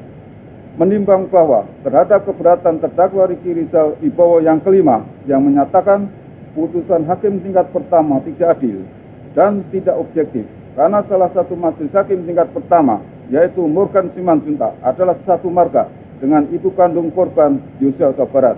Majelis hakim tingkat banding berpendapat Majelis hakim tingkat banding berpendapat tidak ada larangan bagi seorang hakim memeriksa perkara karena hubungan satu marga. Sesuai dengan pasal 220 ayat 1 KUHP menerangkan tidak seorang pun hakim yang diperkenankan mengadili suatu perkara yang ia sendiri berkepentingan baik langsung maupun tidak langsung. Hakim yang dilarang mengadili satu perkara apabila memiliki hubungan keluarga secara atau semenda sampai derajat ketiga atau hubungan suami istri meskipun telah bercerai. Menimbang bahwa terhadap keberatan Riki Rizal Wibowo yang nomor 6 yang menyatakan terdakwa Riki Rizal Wibowo tidak mengetahui sebelumnya jika akan terjadi penembakan di rumah Duren 3. Menurut Majelis Hakim tingkat Bandung, keberatan tersebut harus ditolak karena tidak beralasan dengan pertimbangan dengan fakta-fakta sebagai berikut. Menimbang bahwa berawal dari rangkaian keterlibatan terdakwa dimulai dengan adanya keributan di Magelang pada hari Kamis sore 7 Juli 2022, yang mana saksi ma'ruf mengejar korban Yosua Huta Barat dengan pisau, tetapi terdakwa Riki Rizal Wibowo tidak mengamankan pisau tersebut, akan tetapi terdakwa Rika Rizal Wibowo mengamankan senjata APS milik korban Yosua Huta Barat dan juga mengambil senjata laras panjang jenis Steyr dari kamar tidur korban Yosua Huta Barat, lalu mengamankan dua senjata tersebut ke lantai 2 di kamar Tribata Sambo, anak saksi Ferdi Sambo. Bahwa selanjutnya hari Jumat 8 Juli tahun 2022 sekitar jam 10, saksi Putri Candrawati pulang ke Jakarta dengan maksud akan menceritakan kejadian di Magelang kepada saksi Ferdi Sambo dengan menggunakan buah mobil, yaitu mobil Lexus LM nomor B1 MAH, di mana Putri Candrawati meminta saksi Kuat Ma'ruf sebagai sopirnya, dan mobil Lexus nomor L1973 ZX dikemudikan oleh terdakwa Riki Rizal Wibowo bersama korban Yosua Huta Barat yang duduk di sebelah kiri pengemudi dan kurung terdakwa. Selanjutnya pada saat itu berangkat ke Jakarta, kembali mengamankan dua senjata api tersebut, di mana senjata api HS disimpan di dashboard mobil Lexus LM nomor B1 MAH, sedangkan senjata laras panjang diserahkan kepada saksi Richard Eliezer untuk diletakkan disimpan di bagian kaki kursi sebelah kiri mobil Lexus LM nomor B1 MH yang ditumpangi saksi Putri Candrawati. Sesampainya rombongan saksi Putri Candrawati tiba dari Magelang di rumah Saguling sekitar pukul 15.40. Saksi Putri Candrawati bertemu dengan saksi Ferdi Sambo di lantai 3. Saksi Putri Candrawati menceritakan kejadian pelecehan yang dilakukan oleh korban Yosua Huta Barat kepada saksi Ferdi Sambo. Mendengar tersebut, saksi Ferdi Sambo terguncang emosi, marah dan mengempalkan tangan serta menangis, tidak mengerti mengapa korban Yosua Huta Barat sampai melakukan perbuatan kepada keluarga Putri Candrawati. Menimbang bahwa mendengar cerita saksi Putri Candrawati tersebut dalam keadaan marah, Ferdi Sambo memanggil terdakwa Ricky Rizal Wibowo melalui handtalkie untuk menemui Ferdi Sambo di lantai 3 rumah tersebut. Setelah itu, saksi Ferdi Sambo bertanya kepada terdakwa Ricky Rizal Wibowo dengan perkataan, "Ada apa di Magelang?" Terdakwa Ricky Rizal Wibowo menjawab, tidak tahu, Pak." Kemudian saksi Ferdi Sambo berkata, "Ibu telah dilecehkan oleh korban Yosua Huta Barat." Selanjutnya, saksi Ferdi Sambo minta kepada terdakwa Ricky Rizal Wibowo dengan berkata, "Kamu berani enggak tembak dia, Yosua?" Dijawab oleh terdakwa Ricky Rizal Wibowo, "Tidak berani, Pak, karena saya tidak kuat mentalnya, Pak." Kemudian saksi Ferdi Sambo mengatakan kepada terdakwa Ricky Rizal Wibowo, "Tidak apa-apa, tapi kalau dia Yosua melawan, kamu backup saya di Duren 3. Dan perkataan saksi Ferdi Sambo tersebut tidak dibantah oleh terdakwa Ricky Rizal Wibowo karena tidak ada penolakan dari terdakwa Ricky Rizal Wibowo. Lalu saksi Ferdi Sambo menyampaikan kepada terdakwa Ricky Rizal Wibowo untuk memanggil saksi Richard Eliezer untuk menghadap Ferdi Sambo.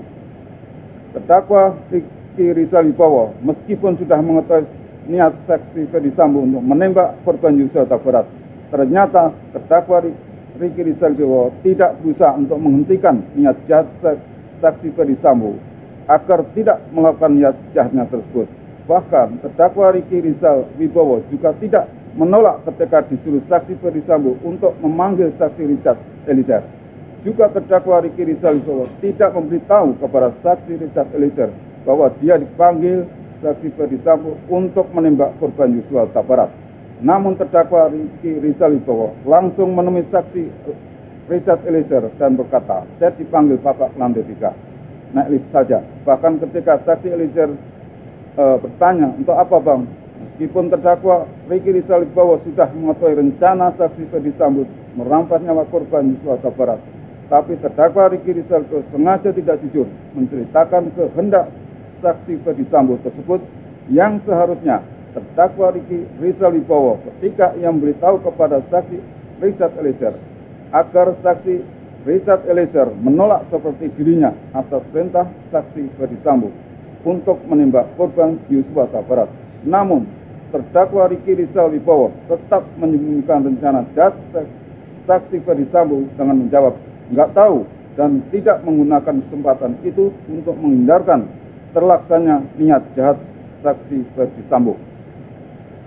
Kemudian menimbang bahwa dari fakta-fakta tersebut terdakwa Ricky Rizal Wibowo menolak perintah saksi Ferdi Sambo untuk menembak korban Yosua Huta Barat, bukan berarti dia tidak menghendaki meninggalnya korban Yosua Huta Barat. Akan tetapi terdakwa Ricky Rizal Wibowo tidak berani bila terdakwa Ricky Rizal Wibowo sendiri yang menembaknya. Padahal semestinya di saat itulah terdakwa Ricky Rizal Wibowo masih ada kesempatan menyuruh pergi saksi Richard Eliezer dari tempat kejadian tersebut. Menimbang bahwa sebenarnya masih ada kesempatan bagi terdakwa Ricky Rizal Wibowo, saksi Putri Candrawati, saksi Richard Eliezer, dan saksi Kuat Ma'ruf untuk memberitahu kepada korban Yosua Huta Barat yang sama-sama berada satu mobil dari mobil Saguling, dari rumah Saguling ke rumah dinas Duren 3 dengan alasan isoman, agar korban Yosua Huta Barat tidak usah ke rumah dinas Duren 3 agar terhindar dari niat jahat saksi Ferdi Sambo. Namun hal itu tidak dilakukan terdakwa Ricky Rizal Wibowo dan tetap mengemudikan kendaraannya sampai menuju rumah dinas Duren 3. bahwa menimbang bahwa sesampainya di rumah dinas Duren 3 sekitar pukul 17.07 WIB, terdakwa Ricky Rizal Wibowo yang sudah tahu rencana jahat saksi Ferdi Sambo tidak ikut masuk dalam rumah tetapi tetap berada di garasi untuk mengawasi keberadaan korban Yosua Huta Barat yang sedang berdiri di taman halaman rumah guna memastikan korban Yosua Huta Barat tidak pergi kemana-mana. Menimbang bahwa pada saat terdakwa Ricky Rizal Wibowo melihat saksi Ferdi Sambo datang ke rumah dinas Duren 3 yang hendak merampas nyawa korban Yosua Huta Barat di rumah Duren 3, akan tetapi terdakwa Ricky Rizal Wibowo tetap tidak memberitahu kepada Yosua Huta Barat, tidak memberitahu korban Yosua Huta Barat, dan setelah saksi Ferdi Sambo masuk ke dalam rumah Duren 3 dengan nada tinggi dan dalam keadaan raut muka marah dan emosi memanggil saksi Fuad, mengatakan, "Fuad, mana Ricky?" Burung terdakwa dan Yosua panggil. Di saat bersamaan saksi Richard Eliezer yang mendengar suara saksi Ferdi Sambo langsung turun ke lantai 1 menemui saksi Ferdi Sambo. Lalu saksi Ferdi Sambo mengatakan kepada saksi Richard Eliezer, "Kokang senjatamu." Setelah saksi Richard Eliezer mengokang senjatanya dan menyelipkan senjatanya di pinggang sebelah kanan. Sementara saksi Kuat Maruf menghampiri terdakwa saksi Ricky Rizal Wibowo yang berdiri di dekat garasi dengan mengatakan, "Om, dipanggil Bapak sama Yosua korban." Mendengar perkataan tersebut, terdakwa Ricky Rizal Wibowo menghampiri korban Yosua Huta Barat yang sedang berada di halaman samping rumah dan memberitahu kepada korban Yosua Huta Barat bahwa dirinya dipanggil saksi Ferdi Sambo. Atas panggilan tersebut, terdakwa Ricky Rizal Wibowo tersebut korban Yosua berjalan masuk ke dalam rumah, diikuti oleh terdakwa Ricky dan saksi Kuat Maruf. Nimbang bahwa selanjutnya korban Yosua Huta Barat masuk dalam rumah. Ketika itu Ferdi Sambo yang berada di sebelah kiri saksi Richard Eliezer bilang kepada korban Huta Barat atau langsung pegang leher dan didorong ke depan, serta saksi Ferdi Sambo bilang, "Berlutut kau di sini, berlutut." Korban Yosua Huta Barat kaget dan mengatakan, "Ada apa Pak?" dengan sedikit mundur dan merendah. Ketika itu saksi Ferdi Sambo bilang ke saksi Richard Eliezer, "Wow, kau tembak cepat." Saksi Eliezer langsung mengeluarkan senjata dan menembak korban sampai sebanyak 3 sampai 4 kali, langsung jatuh dan tertelungkup. Kemudian saksi Ferdi Sambo maju ke depan menembak korban selanjutnya. Ferdi Sambo melakukan berkali tembakan ke arah tembok, tangga, dan atas TV. Ketika itu terdakwa Ricky Rizal Wibowo berdiri di barisan kedua bersama saksi Kuat Maruf yang menutup jalan keluar bagi korban Yosua Huta Barat untuk melarikan diri dan keluar dari tempat kejadian. Menimbang bahwa atas kejadian penembakan terhadap korban Yosua Huta Barat oleh saksi Richard Eliezer dan saksi Ferdi Sambo menyebabkan korban meninggal dunia sesuai dengan visum et repertum tanggal 14 Juli 2022. Berdasarkan darurat di atas, nampak posisi terdakwa Ricky Rizal Wibowo sebagai pihak yang turut serta melakukan dan turut mengambil bagian dalam tindak pidana ini yang kronologisnya dimulai dari Magelang sejak adanya keributan antara korban Yosua dengan saksi Kuat Maruf, yang mana terdakwa Ricky Rizal Wibowo telah mengamankan 2 senjata api milik korban Yosua di Magelang hingga peristiwa terjadinya penembakan terhadap korban Yosua Huta Barat di Duren 3. Bahwa rangkaian peristiwa tersebut di atas adalah rentang waktu yang tidak sedikit dan sebenarnya banyak waktu dan kesempatan bagi terdakwa Ricky Rizal Wibowo untuk mengurungkan terlibat mengambil bagian dan turut serta dalam terjadinya tindak pidana ini. Menimbang bahwa terdakwa Ricky Rizal Wibowo, saksi Richard Eliezer, dan saksi Kuat Maruf menyadari sepenuhnya dan tidak menolak pemberian handphone merek iPhone 13 Pro Max dan uang yang dijanjikan Ferdi Sambo bersama Putri Chandrawati merupakan tanda terima karena terdakwa Ricky Rizal Wibowo, saksi Richard Eliezer, dan Saksi Kuatmaruf telah terlibat merampas nyawa korban Nofrian Yosua Huta Barat. Bahwa dari fakta tersebut jelas menunjukkan adanya keterlibatan, kerjasama, dan peran serta terdakwa Ricky Rizal Wibowo dengan saksi Ferdy Sambo, saksi Putri Candrawati, dan saksi Eliezer dan saksi Kuatmaruf dalam mewujudkan tindak pidana di mana perbuatan masing-masing dari mereka berbeda satu dengan yang lainnya dan dapat juga berbeda sikap batinnya. Namun demikian, dengan perbedaan yang ada pada masing-masing pelaku itu terjalin suatu hubungan yang sangat erat, saling menunjang, yang semuanya mengarah pada terwujudnya dalam tindak pidana menghilangkan nyawa korban Yosua Huta Barat. Menimbang oleh karena itu, Majelis Hakim tingkat banding berpendapat bahwa pembuktian unsur tentang sengaja maupun unsur dengan rencana lebih dulu dan unsur turut serta melakukan pembunuhan yang telah dipertimbangkan Majelis Hakim tingkat pertama adalah sudah tepat dan benar, karena berdasarkan fakta-fakta di persidangan, hampir seluruh saksi dikaji dan saksi bersesuaian dengan kesimpulan adanya suatu peristiwa pidana dengan sengaja dan direncanakan lebih dulu. Terdakwa Ricky Rizal Wibowo adalah pelakunya. Menimbang bahwa terhadap keberatan Ricky Rizal Wibowo nomor 7 yang menolak pertimbangan Majelis Hakim tingkat pertama pada bagian yang meringankan hanya mempertimbangkan bahwa terdakwa Ricky Rizal Wibowo masih mempunyai tanggung jawab keluarga, namun tidak mempertimbangkan bahwa terdakwa Ricky Rizal Wibowo sudah menolak untuk melakukan tindak pidana, yaitu menembak, membackup, dan mengamankan pada saat saksi Ferdy Sambo mengatakan kepada terdakwa saat di lantai 3 rumah terguling.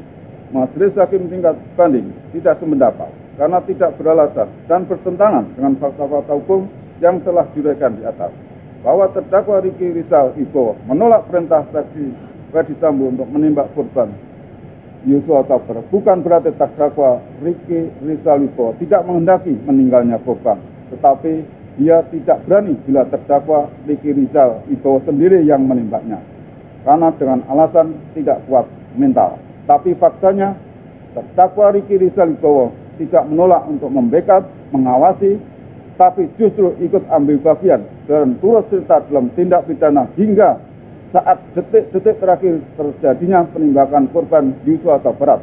Terdakwa Ricky Rizal Wibowo masih berada di tempat terjadinya perkara, yaitu tempat korban Yosua Huta Barat ditembak sampai meninggal dunia. Menimbang bahwa selain itu, mengenai pertimbangan Majelis Hakim tingkat pertama tentang hal-hal yang memberatkan dan hal-hal yang meringankan adalah merupakan kewenangan majelis untuk memutus perkara sesuai dengan bukti keyakinan dalam memberikan putusan yang sesuai dengan rasa keadilan. Menimbang bahwa berdasarkan uraian pertimbangan di atas, keberatan terdakwa Ricky Rizal Wibowo patut ditolak untuk seluruhnya. Menimbang bahwa terdakwa Ricky Rizal Wibowo dalam memori bandingnya juga menyampaikan bukti tambahan, yaitu bukti surat nomor 0671 IV/1/2023 yang ditujukan kepada penuntut umum perkara Ferdy Sambo nomor 796 dan PIT-B/2022 PN Jakarta Selatan perihal surat keberatan atas replik penuntut umum Ferdy Sambo yang menyebutkan tim penasihat hukum Ferdy Sambo, Ricky Rizal Wibowo, dan Kuatmaruf dalam tim penasihat hukum yang sama.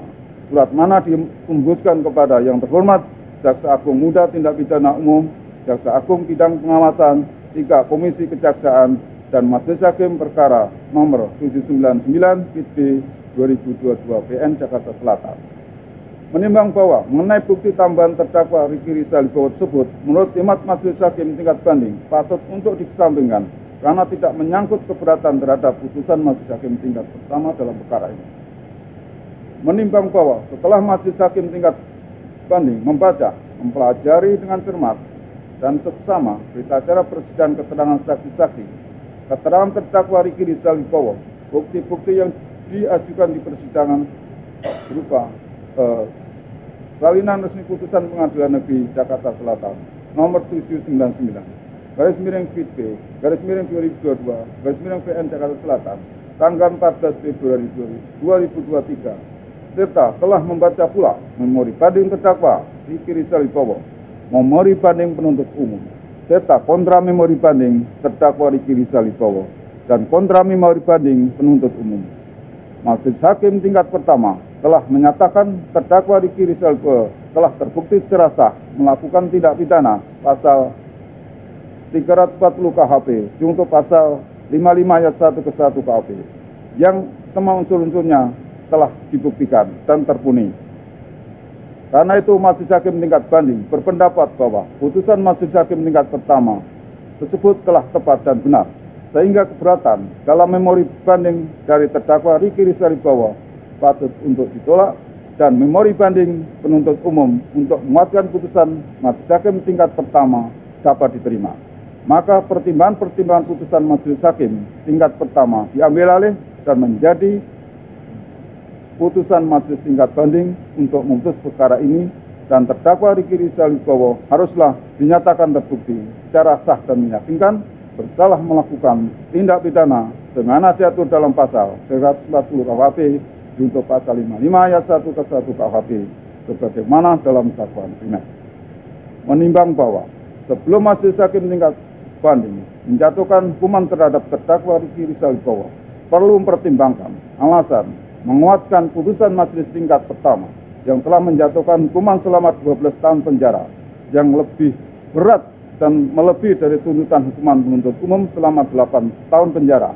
Mengenai hal tersebut, Majelis Hakim tingkat banding berpendapat bahwa di dalam undang-undang tidak ada yang melarang hakim untuk memutuskan hukuman yang lebih berat atau lebih ringan ataupun sama sesuai tuntutan hukuman penuntut umum, selama penjatuhan pidana tersebut tidak melebihi dan tidak lebih berat dari ancaman maksimal hukuman sebagaimana dalam dakwaan primer pasal 340 KHP yang ancaman pidananya hukuman mati, hukuman seumur hidup, dan hukuman penjara maksimal 20 tahun. Sementara Majelis Hakim tingkat pertama sesuai dengan keyakinannya telah menjatuhkan putusan penjara 13 tahun yang lebih ringan daripada ancaman pidana maksimal 20 tahun penjara, sehingga di kemudian hari kelak dua terdakwa masih diberikan kesempatan untuk memperbaiki dirinya. Menimbang bahwa Majelis Hakim tingkat banding sependapat dengan pidana yang dijatuhkan oleh Majelis Hakim tingkat pertama bukanlah karena alasan desakan opini publik, tetapi hukuman pidana yang dijatuhkan terhadap terdakwa Riki Rizal Wibowo tersebut adalah telah sesuai dan setimpal dengan peran dan kesalahan yang telah dilakukan oleh terdakwa Riki Rizal Wibowo dalam terjadinya tindak pidana ini sebagaimana yang telah dipertimbangkan di atas. Menimbang bahwa selain sebagaimana uraian yang telah dipertimbangkan di atas terhadap hal yang memberatkan karena terdakwa Riki Rizal Wibowo di persidangan memberikan keterangan yang belit-belit, tidak jujur, sehingga menyulitkan jalannya persidangan sebagai seorang anggota kepolisian yang sudah berpengalaman, namun tidak memberikan contoh yang baik dan merusak nama Kepolisian Republik Indonesia. Menimbang bahwa berdasarkan seluruh pertimbangan tersebut di atas, maka putusan Pengadilan Negeri Jakarta Selatan nomor 799 pidana PIT 2022 PN Jakarta Selatan tanggal 14 Februari 2023 yang dimintakan banding tersebut beralasan hukum dan harus dikuatkan. Menimbang bahwa oleh karena terdakwa Riki Rizal Wibowo telah ditangkap dan ditahan, maka beralasan apabila masa penahanan yang telah dijalani terdakwa Riki Rizal Wibowo tersebut dikurangkan seluruhnya dari pidana yang dijatuhkan. Menimbang bahwa oleh karena pada pemeriksaan tingkat banding terdakwa Riki Rizal Wibowo berada dalam tahanan dan tidak terdapat alasan untuk mengeluarkan terdakwa Riki Rizal Wibowo dari tahanan, maka sesuai dengan ketentuan pasal 242 Hukum Acara Pidana, Majelis Hakim tingkat banding akan memerintahkan terdakwa Riki Rizal Wibowo tetap berada dalam tahanan. Menimbang bahwa oleh karena terdakwa Riki Rizal Wibowo tetap dinyatakan bersalah dan dijatuhi pidana, maka kepada terdakwa Riki Rizal Wibowo harus dibebani untuk membayar biaya perkara yang timbul pada tingkat banding yang akan disebutkan dalam amar putusan ini. Memperhatikan pasal 340 junto pasal 55 ayat 1 ke 1 KUHP Undang-Undang nomor 8 tahun 1991 KUHP, serta peraturan perundang-undangan lain yang berkaitan dengan perkara ini. Mengadili: 1. Menerima permintaan banding masing-masing dari penasihat hukum terdakwa Ricky Rizal Wibowo dan penuntut umum. 2. Menguatkan putusan Pengadilan Negeri Jakarta Selatan nomor 799/2022/PN CKTSL tanggal 14 Februari 2023 yang dimintakan banding tersebut. 3. Menetapkan lamanya terdakwa Ricky Rizal Wibowo ditangkap dan ditahan dikurangkan seluruhnya dari pidana yang dijatuhkan. 4. Memerintahkan terdakwa Ricky Rizal Wibowo tetap berada dalam tahanan. 5. Membebani terdakwa Ricky Rizal Wibowo untuk membayar biaya perkara pada tingkat banding sejumlah Rp5.000. Demikianlah diputuskan dalam permusyawaratan Majelis Hakim Pengadilan Tinggi DKI Jakarta pada hari Senin tanggal 10 April 2023 oleh kami, Mulyanto SH.MH, Hakim Tinggi pada Pengadilan Tinggi Jakarta, sebagai Hakim Ketua, Singgih Budi Pakerto SH.MH, Ewit Sutriyadi SH.MH, Abdul Fattah SH.MH, dan Tony Pribadi SH.MH, para Hakim Tinggi pada Pengadilan Tinggi Jakarta masing-masing sebagai Hakim Anggota, dan putusan tersebut diucapkan pada hari Rabu, tanggal 12 April 2023 oleh Hakim Ketua pada sidang yang terbuka untuk umum dengan didampingi oleh para Hakim Anggota dan Tri Sulestiono SH.MA sebagai panitera pengganti pada Pengadilan Tinggi Jakarta tanpa dihadiri penuntut umum, terdakwa maupun penasihat hukum terdakwa.